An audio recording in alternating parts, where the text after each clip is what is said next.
Put God first. Put God first in everything you do.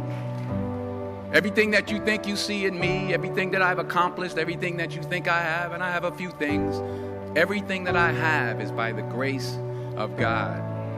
Understand that. It's a gift. 40 years ago, March 27th, 1975, it was 40 years ago, just this past March, I was flunking out of college. I had a 1.7 grade point average. I hope none of you can relate. I had a 1.7 grade point average. I was sitting in my mother's beauty shop. They still call it beauty shops now? What they call it now? Yeah, I was sitting in the beauty parlor. I was sitting in my mother's beauty parlor, and I'm looking in the mirror, and I see behind me this woman under the dryer. And every time she looked up, every time I looked up, she was looking at me, just looking me in the eye. And I didn't know who she was, and I said, she said, somebody give me a pen, give me a pencil, I have a prophecy.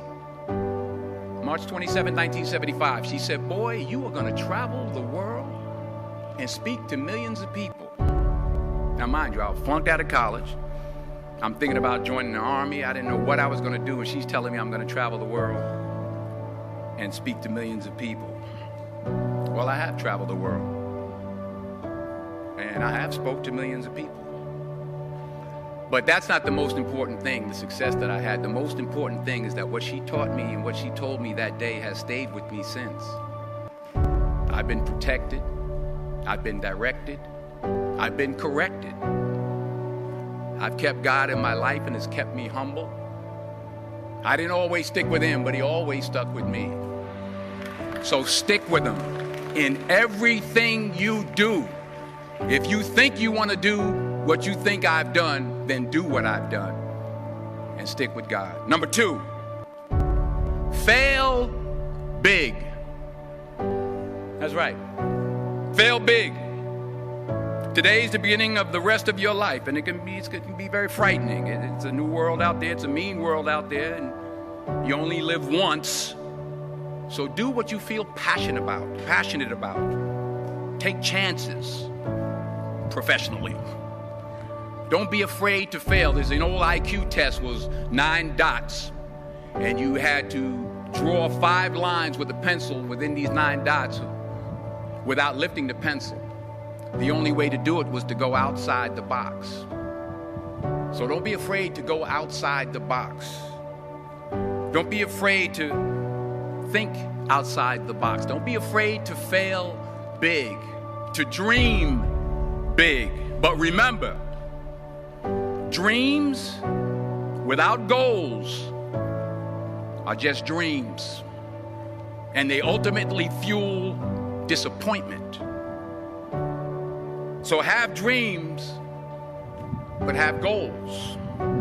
Life goals, yearly goals, monthly goals, daily goals.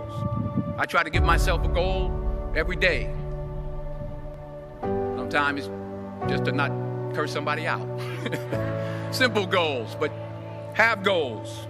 And understand that to achieve these goals, you must apply discipline and consistency. In order to achieve your goals, you must apply discipline, which you've already done, and consistency every day, not just on Tuesday and miss a few days. You have to work at it every day. You have to plan every day. You've heard the saying, we don't plan to fail, we fail to plan. Hard work works. Working really hard is what successful people do. And in this text, tweet, twerk world that you've grown up in, remember, just because you're doing a lot more doesn't mean you're getting a lot more done. Remember that. Just because you're doing a lot more doesn't mean you're getting a lot more done. Don't confuse movement with progress. My mother told me, she said, yeah, because you can run in place all the time and never get anywhere. So continue to strive, continue to have goals, continue to progress. Number 3, you'll never see a U-Haul behind a hearse.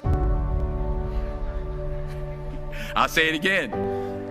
You'll never see a U-Haul behind a hearse. I don't care how much money you make, you can't take it with you.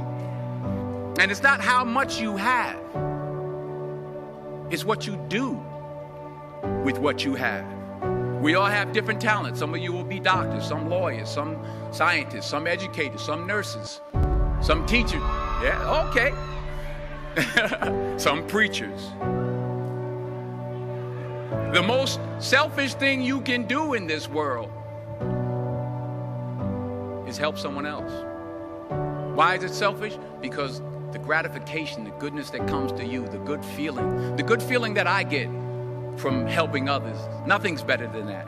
Not jewelry, not big house I have, not the cars, but it's the joy. That's where the joy is, in helping others. That's where the success is. Finally, I pray that you put your slippers way under the bed tonight, so that when you wake up in the morning, you have to get on your knees to reach them. And while you're down there, say thank you for grace. Thank you for mercy. Thank you for understanding. Thank you for wisdom. Thank you for parents.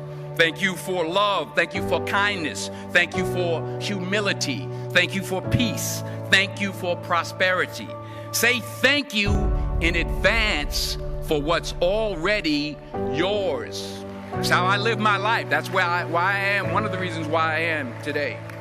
Say thank you in advance for what is already yours. True desire in the heart for anything good is God's proof to you, sent beforehand to indicate that it's yours already. I'll say it again. True desire in the heart, that itch that you have, whatever it is you want to do, that thing that you want to do to help others and to grow and to make money, that desire, that itch, that's God's proof to you, sent beforehand already to indicate that it's yours. And anything you want good, you can have. So claim it. Work hard to get it. When you get it, reach back. Pull someone else up. Each one, teach one. Don't just aspire to make a living. Aspire to make a difference.